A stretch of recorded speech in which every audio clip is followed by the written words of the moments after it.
શ્રી હનુમાન પુરાણ પુષ્પ 59।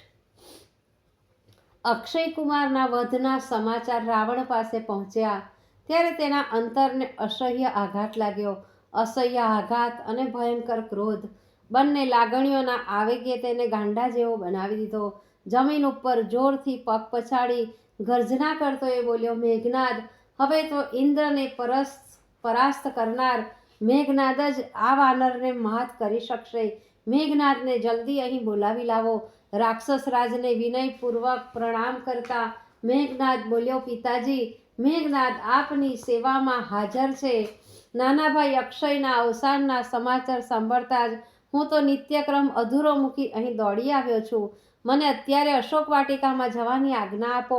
પિતાજી, એ અધમ વાનરના રક્તનું હું પાન કરીશ ત્યારે જ હૈયામાં જલી રહેલા ભાઈના વેરની આગ શાંત પડશે. મેઘનાદ તરફ શ્રદ્ધાભરી દ્રષ્ટિ કરીને રાવણ બોલ્યો, બેટા, તારા સામર્થ્યમાં, તારી બુદ્ધિશક્તિમાં, તારી યુદ્ધ કુશળતામાં મને અખૂટ શ્રદ્ધા છે. એ ભયંકર વાનરને તું જરૂર યમસદને પહોંચાડી શકીશ, પણ તું એને રણસંગ્રામમાં મારતો નહીં. પિતાજી, મેઘનાદ બોલ્યો, આપણી સેનાની બંને પાંખનો ખાત્મો બોલાવી દેનારા એ ભયંકર વાનર તરફ દયા ઉપજી રહી છે કે શું? તમારા લાડકા દીકરાનું, મારા પ્યારા નાના ભાઈનું રક્ત હજી ધરા ઉપરથી સુકાયું પણ નથી. એના મારતલ તરફ તમારા હૃદયમાં દયાનું ઝરણું વહેવા માંડ્યું છે કે શું? ના મેઘનાદ, ના. રાવણ ભ્રુકુટી ચડાવી બોલ્યો, એ ભયંકર વાનર માટે તો મારા હૈયામાં ક્રોધનો દાવાનળ સળગી રહ્યો છે, પણ મારે એને નજરે જોવો છે. એ આ કોઈ ભેદી વાનર લાગે છે. મારે એનો ભેદ જાણવો છે. ભેદ જાણ્યા પછી તો મારે એને રીબાવી મારવો જ છે. આ ત્રિભુવન વિજેતા રાવણના રાજ્યમાં આવો ઉલ્કાપાત અત્યાર સુધીમાં પહેલીવાર થયો છે.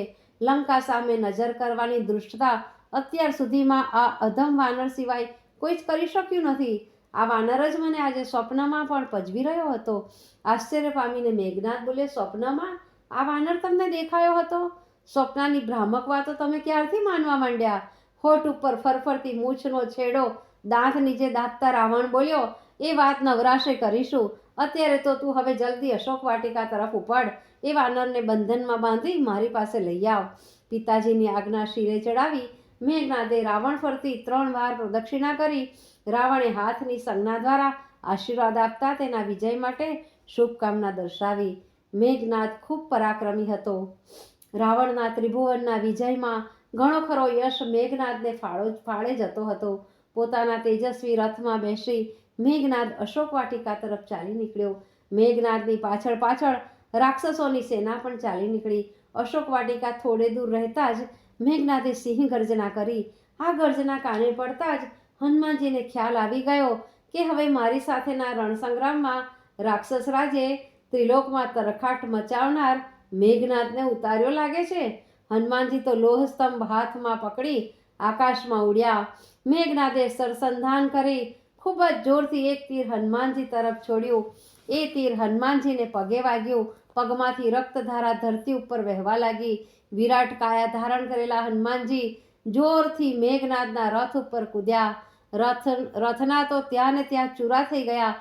લોહસ્તંભના મરણતોલ ફટકો સારથીને માથે પડતા એ તો ત્યાં ને ત્યાં ભયંકર ચીસ પાડીને મૃત્યુ પામ્યો. મેઘનાદને મદદ કરવા દોડી આવેલા રાક્ષસોને હનુમાનજીએ લાઠીના ચક્રવ્યૂહની દાવની માફક લોહસ્તંભ ફેરવતા યમસદન પહોંચાડી દીધા. અત્યાર સુધી ફેલાયેલા યુદ્ધમાં મેઘનાદે આવો પ્રલયકારી યોદ્ધો ક્યારેય જોયો નહોતો. પળભરમાં તો એ પણ મુગ્ધ બની વાનરનું પરાક્રમ જોઈ જ રહ્યો. મેઘનાદની નજર વાનરના પગ તરફ ગઈ. પગમાંથી વહેતું લોહી બંધ થઈ ગયું હતું. મેઘનાદે છોડેલું ભયંકર બાણ નિષ્ફળ નીવડ્યું હતું. વાનર તો ખૂબ જ સ્ફૂર્તિથી રાક્ષસોને મોતના મુખમાં ધકેલી રહ્યો હતો.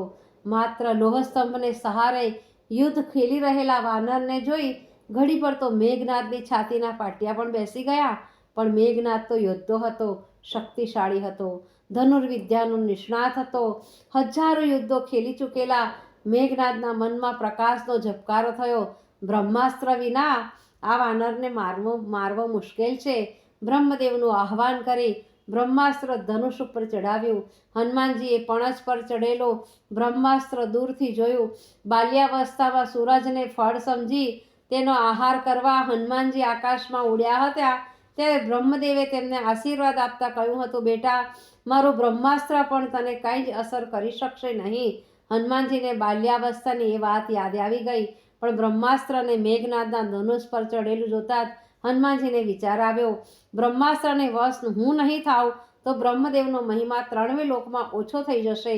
બ્રહ્માસ્ત્રનું માન તો મારે રાખવું જ જોઈએ. રાક્ષસ સેનાનું માપ તો બરાબર કાઢી લીધું છે, હવે ખુદ રાક્ષસ રાજનું માપ કાઢવું હોય તો મારી તરફ આવી રહેલા બ્રહ્મપાશથી બંધાઈ જવું જોઈએ. વીજળી વેગે આ વિચારો બ્રહ્માજીના મસ્તકમાં ઘૂમી રહ્યા હતા અને મેઘનાદના જમણા હાથે ખેંચાયેલી પણાચે બ્રહ્મપાશના બાણને જોરથી હનુમાનજી તરફ ફેંક્યું. બ્રહ્મપાશનો કાંઈ જ પ્રતિકાર કર્યા વિના હનુમાનજી સ્થિર ઊભા રહ્યા. બ્રહ્મપાશનો સ્પર્શ થતાં જ તેના બંધનમાં બંધાઈને જમીન પર પટકાયા. ભયંકર વાનરને બ્રહ્મપાશમાં બંધાઈને જમીન ઉપર પટકાયેલા જોઈ રાક્ષસો તેના તરફ ધસી ગયા. બંધનાવસ્થામાં પડેલા વાનરને કોઈ લાત મારવા લાગ્યા, કોઈ એના પર મુષ્ટિ પ્રહાર કરવા લાગ્યા, કોઈ ગાળોનો વરસાદ વરસાવવા લાગ્યા. કેટલાક રાક્ષસો પોતાની ધૃણા બતાવતા એમના પર ધૂળ અને કાંકરા પણ ઉડાડવા લાગ્યા. ધરણી પર ઢળી પડેલા હનુમાનજી પાસે મેઘનાદ આવે પહેલા જ બળવાન રાક્ષસોએ હનુમાનજીને દોરડાથી સજ્જડ બાંધી દીધા. રાક્ષસોની આ મૂર્ખતા જોઈ મનમાં એમના પર ખૂબ જ ક્રોધે ભરાઈને મેઘનાદ બોલ્યો, મૂર્ખના સરદારોને એટલી ખબર પડતી નથી કે બીજું બંધન પડતા બ્રહ્મપાશનું બંધન નકામું નીવડે છે.